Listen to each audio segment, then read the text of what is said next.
So I figure while I'm healing up, I might as well make some modifications to my bike.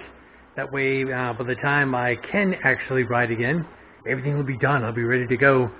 So I have some neat things coming up in the next few weeks.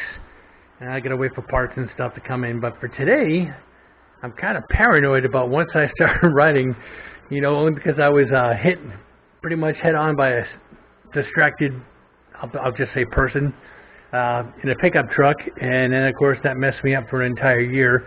I'm just still paranoid about like rear end collisions. So what I'm going to do is I'm going to take this bar that lights up, and I'm going to put a like a strobe on there. So when you first apply the brakes, this portion here will flash while the brake lights all come on, and then it'll become steady, and that way it gets people's attention. But I want to make it so it just activates this. I'll still have regular running lights, but like I said, the brake function of that, and that's what I want to be able to flash. So never done it with this bike, so let's see what I can come up with. So I did order this. It was like 20 bucks or so, and the one thing I like about this flash unit, it's really, really small, so I can actually hide all this stuff. And of course, you know me, if I'm going to do it, I want it to look like it came with the bike. So let's open this up and see what I actually got in this little package.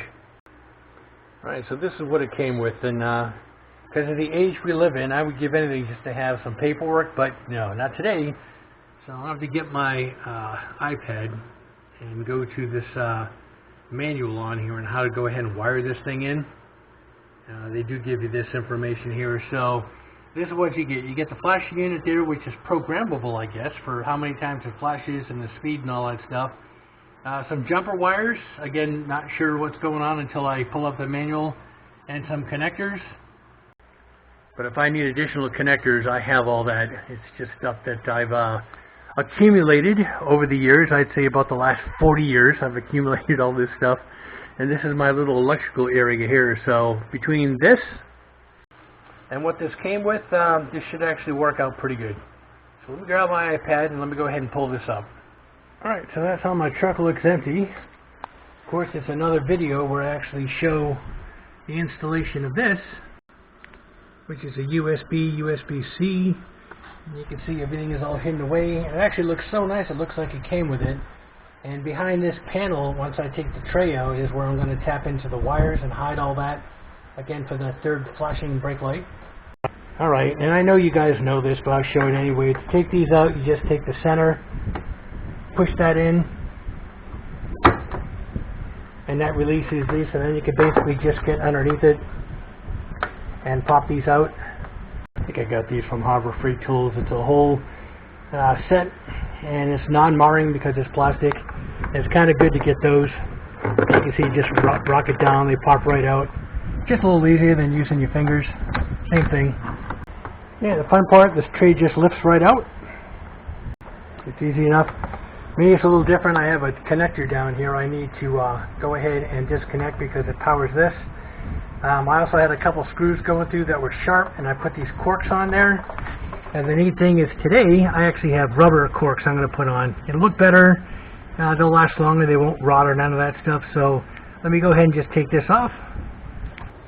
Old corks, one of them split and stuff anyway, so I'm going to replace it. And I've got these rubber corks basically, or stoppers. I like to take and make a pilot hole into them. They just make them easy to go ahead and screw on.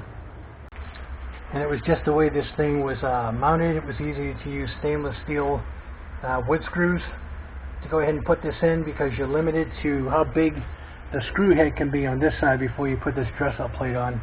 So let me get the rubber stoppers on that, and then we can move on.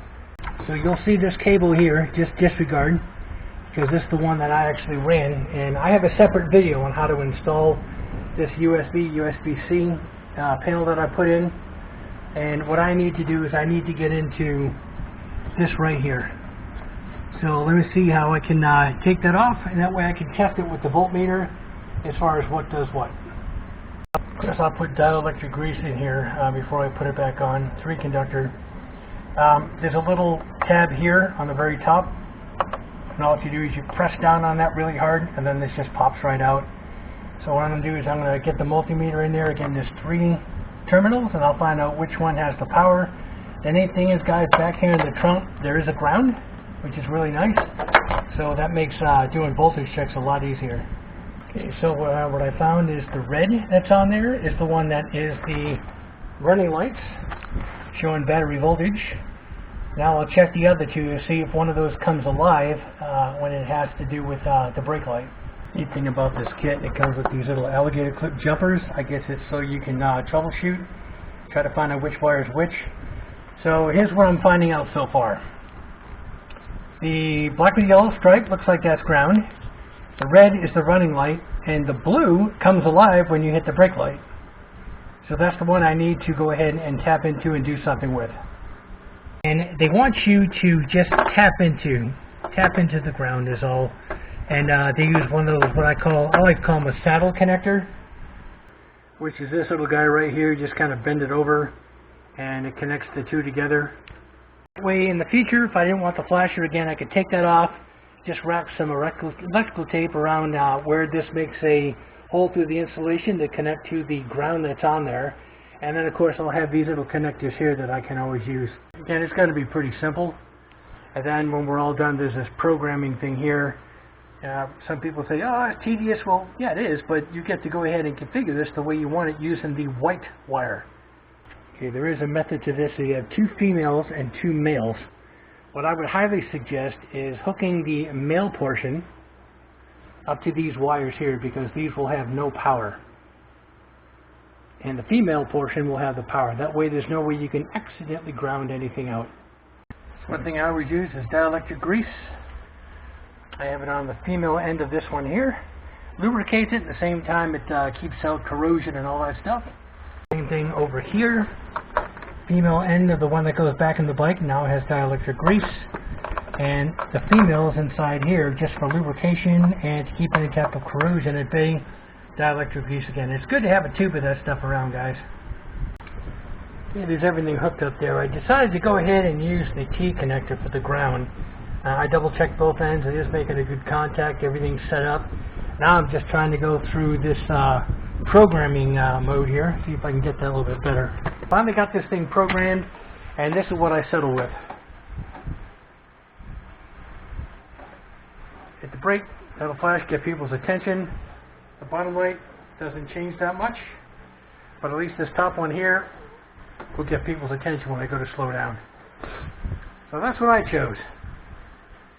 Anyways, you guys know what to do. Like, subscribe, hit that bell notification for future content. Thanks for watching. I'll go ahead and get this on YouTube just as quickly as I can.